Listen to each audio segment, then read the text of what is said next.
안 하겠는데 하늘나라라고 그러니까 뭐 어저께 누가 질문했지. 하늘나라라는 건 그건 뭡니까? 이 하늘나라에 있는 존재라고 하는 건 그건 뭐 그렇게 좋은 게 아닌가 보네요. 그러고서 와서 이제 좀 묻는데 분명히 내가 좋은 거라고 안 그랬습니다. 그래서 인간계보다는 좋지. 그 남한의 것들보다는 좋지만은 아직도 거기가 이상적인 그런 경지는 아니거든. 근데 하늘나라라고 하니까 뭐 저 높은데 하늘에 무슨 그런 나라가 있는 줄 알고 거기에 뭐 그런 존재들이 있는 줄 아는데 그건 성문 노각이 이해하는 방식이다. 이게 하늘나라가 정말 뭐 비행기나 무슨 위성이 달아나는 위성 같은 것이 이제 발명이 안 되더라면 아직도 자꾸 달나라가 하늘나라고 뭐 이렇게 생각해서 가능성도 있지. 하늘나라가 어때서 하나는 어떻게 편안하게 저기 비행기를 타고서 이제 보락보락 하면서 이렇게 구름 위를 가면서 야 여기가 하늘나라로 여기가 푹신푹신해. 저게 탁 떨어지면 참 좋겠다. 그러니까 그거 쑥 빠져나갈 거 아닌가 하는 생각을 하니까 또 겁이 나던데 왜 푹신푹신해 보이는 그런 흰구름, 뭉게구름 그거 올라가면은 뭐 바람이 없는 그런 거기를 비행기가 그냥 가지만은 거기에 가서 앉아 서 있을 자리가 없잖아. 거기는 우리가 쓸 수가 없잖아. 하늘나라 그런데 없다면 안만 가봐야. 응? 그거 마찬가지로 서쪽에 무슨 극락 정도가 있다가 하는 얘기도 그거 가면 있을지 뭐야. 그래서 시인의 생각이지. 시인이 동쪽 시인이었던가 봐 그게. 그러니까 동쪽에서 이런 거 보니까 서쪽이 참 아름다워 보였거든. 그래서 저녁에 해가 질 때 보면 얼마나 아름답습니까. 야 저기가 뭐 있을 거다.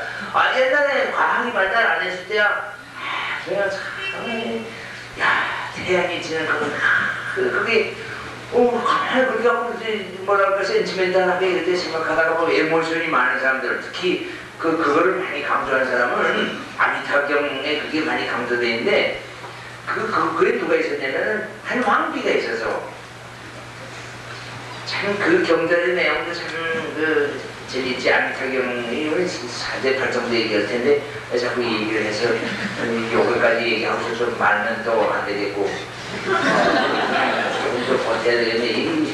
이걸 자꾸 찍고 있기 때문에 또 조금 좀 걸리는데요. 안 얘기는 못해서. 근데 이 부처님 당시에 또 고약한 사람들이 참 많았는데 아자타 샤두라고 하는 사람이 있었어요. 그걸 한문 글자로는 아자세라고 불렀는데 인도말은 아자타 샤두예요. 아자타 샤두라는 말은 산스크리트로 읽으면 무슨 말이냐면 태어나기 전부터 원수다 그런 말이에요. 태어나기 전부터 원수다. 무생원이라고 해요. 생함이 없는 시대부터 원수다.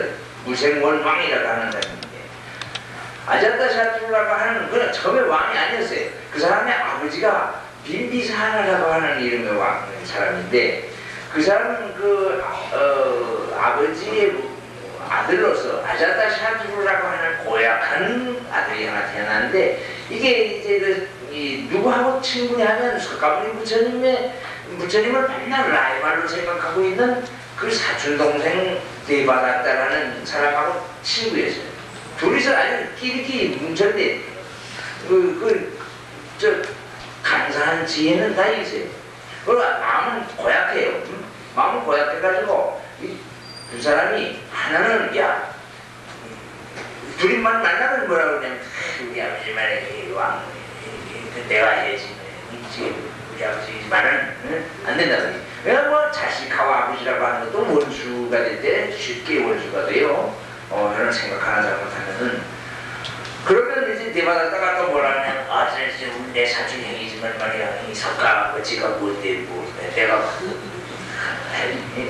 그래 없애버리자 이래가지고 이 대받았다는 이 대받았다는 인물에 대해서 석가모니 부처님이 어떻게 대항했는지 어떻게 대처했는지 하는 것을 저는 많이 흥미있게 봤어요. 살다가 보면 우리를 시기하고 질투하는 사람들 주변에 많거든요. 그거를 사랑하기가 어려워. 그렇게 사람들을 아무렇지도 않게 대하기가 참 어려워서 부처님은 어떻게 해야 하고 이렇게 보니까 야 부처님 참 거기에 역시 부처님이라 부처님은 그 자기를 그냥 죽이려고 말이지 뭐 별의별 사람을 다 동원해서 한 번은 뭐 이제 그 살인광이라고 불려진 놈을 하나 매수해가지고서 죽이라고 했다고. 그 살인광이 칼을 빼두고서 민둥벌판 이렇게 혼자서 지나가는 그래서 가보니 부처님을 죽이러 가요. 인도에 그 부처님 왔다 갔다 가시던 데는 참 달달한 편야지만 이렇게 안 쓰간 그 유역이니까 가도 편야인데 뜨겁지. 거기 이제 혼자 가시는데 저기는 저 조용사 그러고서 이제 가거든요.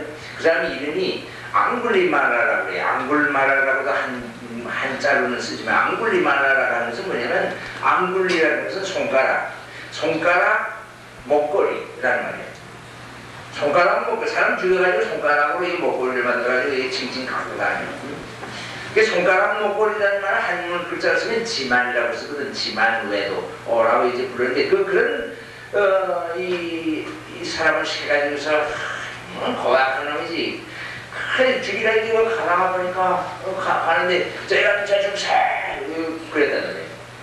그러니까 나는 걸어가시면서 나는 서 있는데 걔가 서야지 그러신 거예요. 그러니까 마음이 서 있지 않거든. 분주하거든 지금.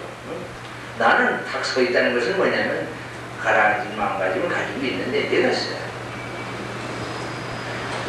법정 스님이 쓴 책에 서 있는 사람이라는 책이 있을 거야. 그 서 있는 사람이라는 게 이렇게 딱 서 있다는 말이야. 그렇게 안정된 마음가짐을 가지고 있다는 말이야. 나는 서 있는데 내가 왜 서 있지 못한가? 내가 서라. 그래서 이러면서 욕지를 하는지 가면 갈수록 가까이 가보니까 아니 보통 사람이 아니구나. 자기가 그냥 마음속에 찔리는 것이 있어가지고 엎드려가지고 정말 내가 정말 죽을 죄를 졌다고 하는 얘기를 해야 엎드려서 그때에 서가모니 부처님이 뭐라고 그러냐면 쓰다듬어 주면서 눈물 쭉 흘리면서 이제 그러니까 서가모니 부처님이 기회를 줘요. 제자로 삼으면서 그래 이제 내 제자가 선생님 제자가 되겠습니다. 그러고 엎드려서 그러니까 그래 나하고 한 가지 약속하자. 절대로 사한 것을 죽이지 마. 그래서 이제 살생하지 말아라 하는 그런 것이 나오는 거예요. 사한 것을 죽이려고 하니까 살아있는 것은 언젠가는 훌륭한 일을 할 수 있는 그런 가능성을 가지고 있는 것이니까 삶이라고 하는 것은 그렇게 귀중한 정말 생명을 그렇게 경외하는 그런 정신이 불교에 있죠. 자, 불교의 식으로 얘기하면은 사형은 왜? 아무리 잘못한 사람이라 할지라도 정말 사람을 죽였다 하더라도 눈에는 눈으로 이에는 이로 하는 식으로 복수하라고 돼 있잖아. 제일 중요한 것은 그래서 없애는 것이 무엇이 중요하냐. 가능하면은 엎드려서 잘못했다고 그러면은 이것은 물론 안 그러면은 그럴 때까지 내를 둬서 그렇게 참회를 시키는 게 좋겠죠.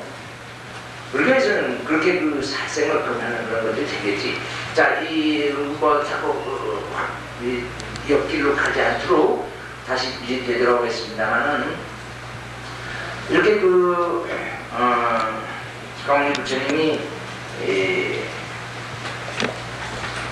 철학자지 유명한 사람이지만 그 사람이 불교를 가르치는데 한낱 사제팔 정도만 가르칠 때 불교가 그거 하나로 끝나잖아요. 이 사제팔 정도는 그 일부분에 지나자는 거죠. 오늘 얘기하지만은 나는 이것을 대승불교적인 그런 입장도 가미해서 이제 옛날 그 성문 독각 시대에 얘기됐던 그대로 얘기하지 않겠습니다. 그때는 이렇게 얘기했지만은 우리는 이걸 이렇게 해석해야 된다는 그런 입장에서 말씀드리려고 해요. 어저께 삼귀를 설명할 때에도 귀불량족존, 귀법이욕존, 귀승중등존 하는 것은 벌써 이것은 대승불교의 죄. 그리고 금영진시방 최승원 원지 생무의 자세 구세대비자 급비신체상 법성을 진여해 무량공덕장 여실수 수행등하는 이건 아주 발전된 대승불교의 사상이라는 거지. 한꺼번에 내가 그걸 같이 얘기를 해버렸는데, 물론 그 마지막 부분에 좀 미진한 것이 있지만은 그것은 나중에 좀 더 보충할 기회가 있기를 바랍니다. 사제 발전도는 여기 책에 있는 것을 보면서 그대로 처음에 좀 얘기를 하고요. 인도의 대통령 라다 크리슈나라는 그 박사가, 철학 박사는 언젠가 한번 그 부처님이 이 제자들에게 이 사제 발전도를 설한 바로 그 녹야원에서 세계 불교 대회가 있을 때에 이 초청연사로 와가지고 이 사제 발전도를 영어로 쫙 그 경에 있는 그대로 그 경 짧게 그래서 사제견이라고 한다. 초전법륜견이라고도 그래. 처음에 법륜을 이제 그 법의 수레바퀴를 굴렸다. 그래서 최초의 설법, 최초의 설법, 베나레스에서 했기 때문에 베나레스의 설법. 예수께서 하신 설법 유명한 것이 뭐죠? 산상의 수훈이죠. 그 산상의 수훈하고 비교해서 베나레스의 설법이라고 이렇게 얘기합니다. 근데 이거 퍼스트 서먼이라고 하는데 여기 맨 처음에 어떻게 되냐면 여기 써있는 것을 조금 읽으면서 아리아 사티아라고 했습니다. 아리아 사티아라고 하는 것을 한문 문자로 성제, 거룩할 성자를 썼는데 거룩하다는 뜻이 아니라 이 기독교적인 그런 문헌들에서는 이 성자를 거룩할 성이라고 부르지만은 하일리 독일어에 혹은 홀리라고 하는 그런 뜻으로 이렇게 이용하지만은 쓰지만은 여기는 아리아라고 하는 것은 노블이라고 하는 뜻 혹은 퍼펙트라고 하는 그런 뜻이 있습니다. 그러니까 높은 온전한 그런 뜻입니다.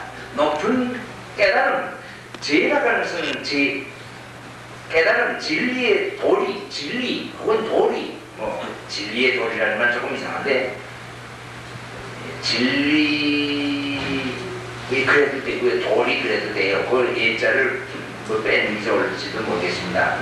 참된 도리 그래도 되겠고 깨달음, 인생의 문제와 그 해결 방법에 관한 4가지 깨달음이라는 그런 뜻입니다. 경에 이렇게 쓰여져 있습니다. 나는 이렇게 깨달았다. 그래서 인생은 고통스럽다고 하는 것, 인생이 괴롭다고 하는 것을 나는 깨달았다. 태어나는 것이 괴로운 것이요, 늙는 것이 괴로운 것이요, 앓는 것이 괴로운 것이요, 그래서 마침내 죽는 것이 괴로운 것이다.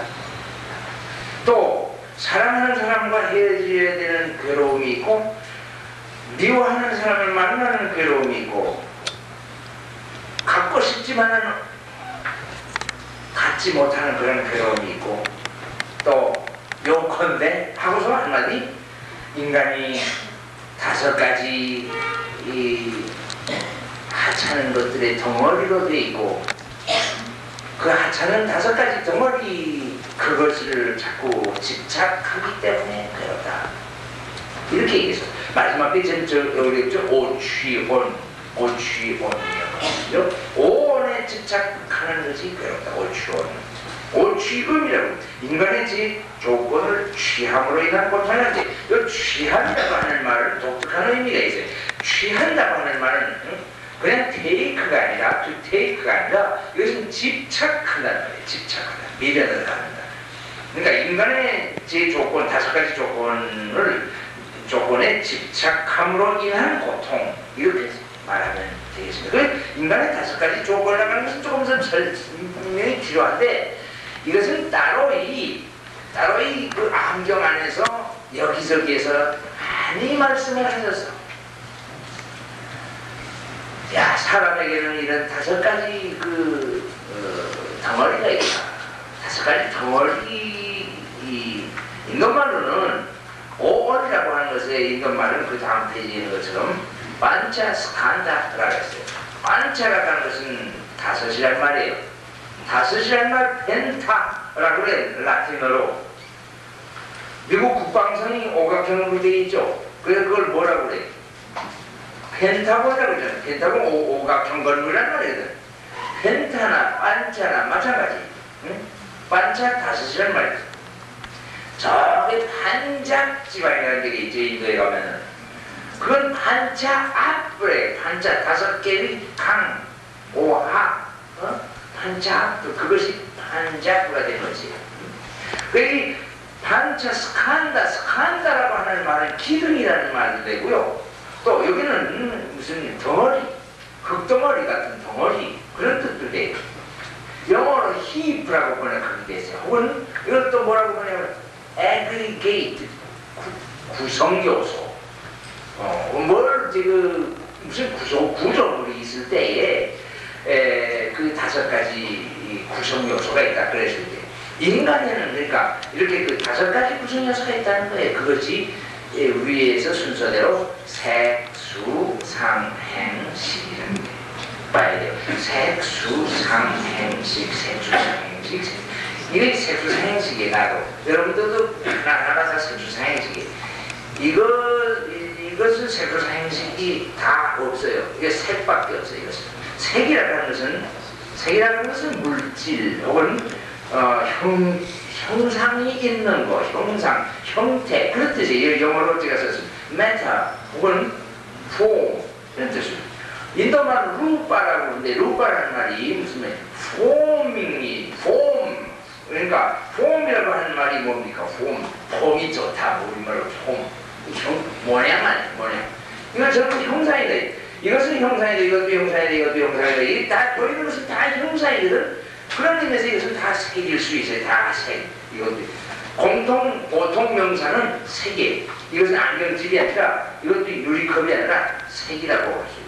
또 인간의 육체도 색이라고 할 수 있어요. 속 안의 것도 색이에요. 안 보이는 것도 다 덩어리 진 거 그것은 다 색이에요. 형상이 있는 거, 빛깔이 있는 거 그건 다 색이에요. 이거 다 색이에요. 그러니까 수많은 색들로 된 있는 것이에요. 이게. 응? 그 색이 잘생겨서는 뭐라고 해요? 절색의 미인이라고. 응? 그러니까 무슨 색으로 한 가지 색으로 만날 수 없을 정도다 그랬을 때. 그렇죠? 옛날에 내가 이 새벽이라고 하는 잡지가 있었나 무슨 잡지에서 처음에 제가 최초로 이제 교육하고 나서 최초로 쓴 에세이에 뭐 이런 걸 써요. 주어진 제목이 색채 비급이라는 걸 쓰래. 아니 그 타이틀이 멋있어. 그래서 색채의 비급. 그럼 뭘 쓸까? 하다가 내가 불교를 공부했으니까 이 색의 비급. 색의 비급. 뭐 그건 물론 유색인종, 뭐 무슨 황색인종, 뭐 흑색인종, 백색인종 뭐 이런 것 또 좀 얘기할 수는 있었어. 내가 이제 거기서 백인들 속에서 이제 좀 공부도 하고 그랬으니까 유색인종으로서의 그 색채의 비급 이런 걸 써본 적이 있는데 그때 이 색이라고 하는 것이 다 이렇게 아주 뭐랄까 아주 예리하게 와서 다 씁니다.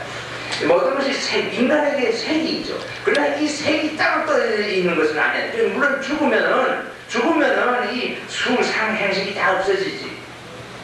수는 뭐냐면은 핵심적인 청년 회원들이 기도를 하는데 그걸 갔더니 이제 참 젊은 사람들이 참 색이 튼튼해가지고 이렇게 뭐 500번 절을 해도 갔다가 오는데 그러니까 그러면 땀이 나고 그러면 이 센스 액티비티의 수지만은 입으로 뭐 생각도 상도 있고 행도 있고 식도 있고 이런 좀 다 같이 지금 작용하는데 나도 힘이 들어서 조금 좀 앉아서 참선하고 이러니까 괜히 새끼가 와서 잘 이렇게 와서 하더라고요. 이거 와서 조그마한 괜히 새끼가 있는데 그거는 괜히 새끼 와서 저렇게 참 앉아서 하이라는 봐라. 이거 센스만 있는 게 아니라 여러분도 무슨 상도 있어. 상이라는 건 그냥 이미지네이션이거든. 상이라는 것은 이미지네이션은 센스 액티비티 직접적으로 눈하고 이런 감각기관 나의 감각기관이 객관적인 그런 대상하고 직접 이렇게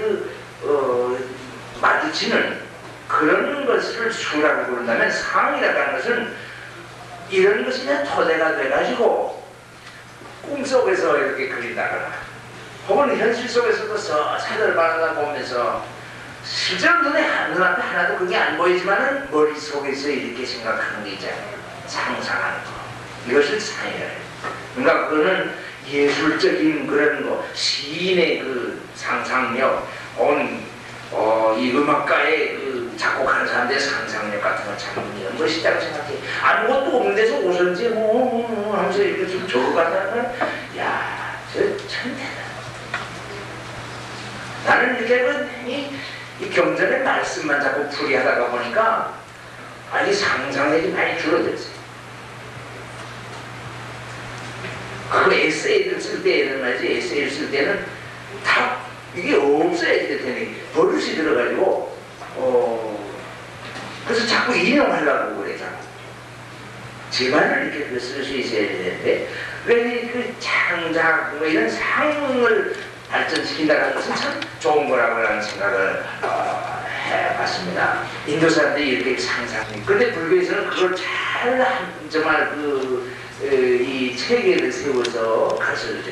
사람의 마음에서 모든 형상은 다 나온다. 마음이 제일 중요하다. 만들어진 하나님이 중요한 것이 아니라 그 하나님이나 부처님이나가 중요한, 보살님이나가 중요한 게 아니라 그래서 나는 동화사에서 그런 얘기를 스님들한테 내가 말씀드렸지만은 문수보살이라는 보살이 있고, 자, 보현보살이라는 보살이 있다고 화엄경에 쓰여있어요. 화엄경에 나오는 부처님이 비로자나 부처님이고, 아미타교에 나오는 부처님은 아미타 부처님이고, 또 옛날에 오셨던 부처님은 석가모니 부처님이고, 또 장차 미래에 오신 부처님은 미륵 부처님이고, 또 다른 경전들을 보면은 또 미륵보살도 있고, 또 관음보살도 있고, 세지보살도 있고, 대강 이제 그 유명한 보살들을 이렇게 들으면 이제 대강 이제 그 지장보살 같은 걸 합치면은 되게 유명한 우리나라에서 통용되는 그런 보살 이름은 다 열반생인데, 화엄경을 보면 말이지, 무슨 나무보살, 무슨 꽃보살, 무슨 바위보살, 뭐 전부 나무도 전부 다 보살이야. 뭐 무슨 달도 보살이고 해도 보살이고 전부 다 그렇게 돼. 그런 걸 가지고서 이제 그 명목사님 뭐 이런 사람 뭐 이런 사람은 불교는 무슨 뭐라고 해서 뭐 귀신의 백화점이고 뭐 이런 따위 이렇게 하는데, 그것이 전부 다 있다고 생각하는 사람은 성문이야. 또 아니 성문적인 사람, 부처님의 말씀을 들은 게 아니라 경전에 실린 것을 또 지혜롭게 읽지를 못하고 그냥 그 정도에 있다고 생각해. 문수보살은 우리들 마음속에 지혜가 이렇게 밖으로 이렇게 나타나서 상징화되면은 그게 문수보살이고, 보현보살은 우리들 마음속에 자비, 그 사이드가, 그 자비로운 마음의 사이드가 밖으로 떠나가면 또 그렇게 상징화되고, 하나는 코끼리를 타고 하나는 사자를 타고 뭐 이런 식으로 이렇게 설명이 되고, 또 관세음보살은 뭐냐면은 자비의 그 자는 미륵보살이 됐고, 비는 관세음보살이 됐고, 사실 우리들 마음속에 그런 보살님들이 다 계신 거야. 여러분들, 우리 각자, 우리들하고는 나만 얘기한 것이 아니라 우리 사람들의 그 마음이 있는 그런 마음 없는 사람 하나도 없지만, 그 마음을 쓸 줄 아는 그 마음으로 인해서 살아가고 있는 사람들의 그 마음 속에는 여러 갈래가 있잖아. 이런 자비로운 지혜로운 갈래와, 크게 나누는 지혜의 갈래와 지적인 갈래와 이런 정적인 갈래와 이런 두 가지가 있는데, 이 지혜와 자비, 정이 승화된 것이 자비거든.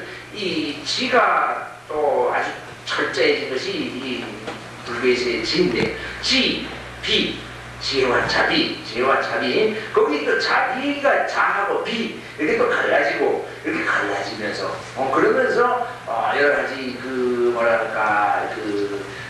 인간적인 모습으로 인간이 다시 그런 마음가짐들을 이것을 하나의 이 인간의 모습으로 표현하는 그런 일들이 전개되는 것이죠.